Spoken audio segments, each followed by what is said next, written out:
محترم ناظرین، آج کی ویڈیو میں ہم آپ کو بتائیں گے کہ نماز میں آنکھیں بند کرنے کے حوالے سے فقہا کی کیا رائے ہے۔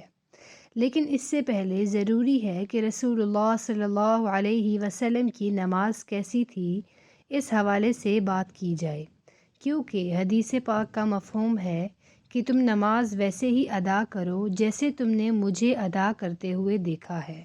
تو ناظرین، اس لیے ضروری ہے کہ رسول پاک صلی اللہ علیہ وسلم کی نماز کی حالت کے بارے میں جاننا چاہیے۔ اللہ کے نبی نماز کس طرح سے ادا کرتے تھے؟ رسول اللہ صلی اللہ علیہ وسلم اعلان نبوت سے پہلے بھی غار حرا میں کافی عرصہ عبادت الہی میں مصروف رہے، مگر جب آپ صلی اللہ علیہ وسلم نے اعلان نبوت فرمایا تو آپ صلی اللہ علیہ وسلم کو نماز کا حکم ملا اور آپ صلی اللہ علیہ وسلم اس پر کاربند ہو گئے۔ ابتدا میں آپ چھپ کر نماز ادا کیا کرتے تھے۔ رسول اللہ صلی اللہ علیہ وسلم کی نماز مثالی ہے۔ آپ کی نماز کامل تھی۔ آپ صلی اللہ علیہ وسلم نفلی نمازوں میں بھی خشیت الہی سے اشکبار ہو جاتے اور اللہ تعالیٰ کی طرف اتنی لگن اور محبت سے متوجہ ہوتے ہیں کہ دنیا کے ہر خیال سے بے نیاز اور بارگاہ رب العزت کے بالکل قریب ہو جاتے۔ اللہ تعالیٰ کے حضور آپ صلی اللہ علیہ وسلم جیسی کامل اور مقبول نماز نہ کوئی پڑھ سکا اور نہ کوئی پڑھ سکے گا۔ آپ تہجد پڑھا کرتے تھے اور شروع میں 1 سال تک آپ صلی اللہ علیہ وسلم پر نماز تہجد فرض تھی، پھر یہ نماز فرض کی بجائے نفل ہو گئی۔ تہجد کے نفل ہو جانے کے بعد بھی رسول اللہ صلی اللہ علیہ وسلم شب میں کثرت سے نماز پڑھا کرتے تھے اور بڑی قرات کیا کرتے تھے۔ بعد میں جب 5 نمازیں باجماعت فرض ہو گئی تو آپ صلی اللہ علیہ وسلم نے آخر دم تک اس فریضے کو بڑے احسن طریقے سے سر انجام دیا۔ آپ صلی اللہ علیہ وسلم کی نماز میں اتنی عاجزی اور خشوع و خضوع ہوتا کہ اس کی مثال نہیں ملتی۔ محترم ناظرین، آپ صلی اللہ علیہ وسلم نے نماز کے لیے بہت سی تکالیف بھی برداشت کی۔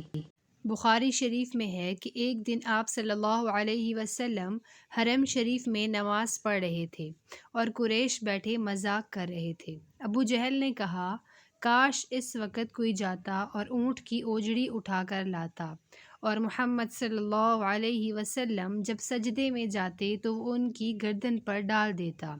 چنانچہ عقبہ نے ابو جہل کی خواہش کے مطابق ایک بڑے اونٹ کی اوجڑی لا کر آپ صلی اللہ علیہ وسلم پر ڈال دی اور آپ کو سخت تکلیف اٹھانا پڑی۔ حضرت عوف رضی اللہ عنہ کہتے ہیں کہ ایک رات میں رسول اللہ صلی اللہ علیہ وسلم کے ساتھ تھا۔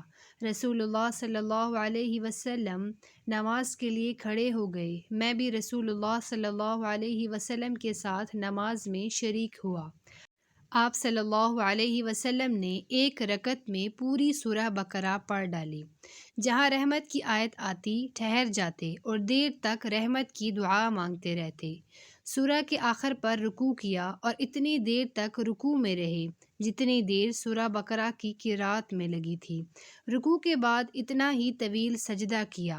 دوسری رکعت میں سورہ آل عمران پڑھی۔ اسی طرح ہر رکعت میں پوری ایک سورت پڑھتے رہے۔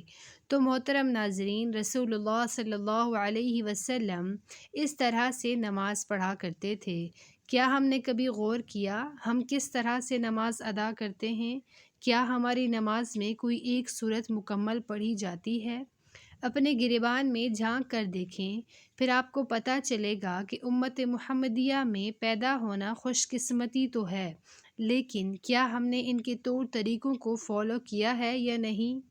تو ناظرین، اب بات کرتے ہیں کہ کیا نماز میں آنکھیں بند کرنا صحیح ہے یا نہیں۔ اس حوالے سے فقہا نے کیا فرمایا ہے؟ اہل علم متفقہ طور پر نماز میں بلا ضرورت آنکھیں بند کرنے کو مکروہ کہتے ہیں۔ چنانچہ الروز کے مؤلف نے صراحت کے ساتھ یہ لکھا ہے کہ یہ یہودیوں کا عمل ہے۔ اسی طرح تحفۃ الملوک کے مؤلف نے اس کے مکروہ ہونے کی صراحت کی ہے، لیکن انہوں نے کسی قسم کی ضرورت ہونے یا نہ ہونے کا ذکر نہیں کیا۔ اور کاسانی رحمۃ اللہ علیہ کہتے ہیں کہ یہ مکروہ ہے کیونکہ یہ سنت سے متصادم ہے، کیونکہ نماز کی حالت میں سجدے کی جگہ پر دیکھنا شرعی عمل ہے، نیز یہ بھی کہ ہر عضو کا عبادت میں حصہ ہے، چنانچہ اسی طرح آنکھوں کا بھی عبادت میں حصہ ہے۔ مراقی الفلاح کے مؤلف نے نماز کے دوران آنکھیں بند کرنے کو مکروہ کہا ہے، تاہم کہیں مصلحت کا تقاضا ہو تو جائز ہے، بلکہ انہوں نے یہ بھی کہا کہ بسا اوقات آنکھیں بند کرنا آنکھیں کھلے رکھنے سے بہتر ہوگا۔ امام عاص بن عبد السلام رحمۃ اللہ علیہ نے اپنے فتویٰ میں ضرورت کے وقت آنکھیں بند کرنے کی اجازت دی ہے، اگر اس سے نماز میں خشوع زیادہ پیدا ہونے کا امکان ہو تو آنکھیں بند کی جا سکتی ہیں، جبکہ ابن قیم رحمۃ اللہ علیہ نے زائد المیعاد میں صراحت کے ساتھ لکھا ہے کہ اگر آنکھیں کھول کر رکھنا ضروری ہے اور اگر آنکھیں بند کر کے رکھنے سے زیادہ خشوع پیدا ہو، مثلاً کوئی ایسے نقش و نگار یا کوئی اور چیز موجود ہے جس سے خشوع میں خلل پیدا ہوتا ہے، تو پھر قطعی طور پر مکروہ نہیں ہے، بلکہ ایسی صورت میں آنکھیں بند کرنے کا مستحب کہنا مکروہ کہنے کی نسبت قریب تر ہے۔ تو ناظرین، فقہا کے فرمان کے مطابق ہم نے دیکھا کہ آنکھیں کھول کر نماز پڑھی جائے، کیونکہ نماز پڑھنے کے دوران سجدے کی جگہ پر دیکھنا ضروری ہے۔ ناظرین، آخر میں اللہ تعالیٰ سے دعا ہے کہ اللہ تعالیٰ ہمیں دین کی سمجھ عطا فرمائے، ہماری نمازوں میں خشوع و خضوع پیدا فرمائے، جس طرح رسول اللہ صلی اللہ علیہ وسلم نے زندگی گزاری ہے، انہی کے نقش قدم پر چلنے کی توفیق عطا فرمائے، ہم رسول اللہ صلی اللہ علیہ وسلم کی سنتوں پر عمل کرنے والے بن جائیں، ہمارا جینا مرنا رسول اللہ صلی اللہ علیہ وسلم کی اتباع میں گزرے، ہم رسول اللہ صلی اللہ علیہ وسلم کے سچے پکے امتی بن جائیں۔ یا اللہ پاک ہمارا خاتمہ ایمان پر فرمانا، آمین یا رب العالمین۔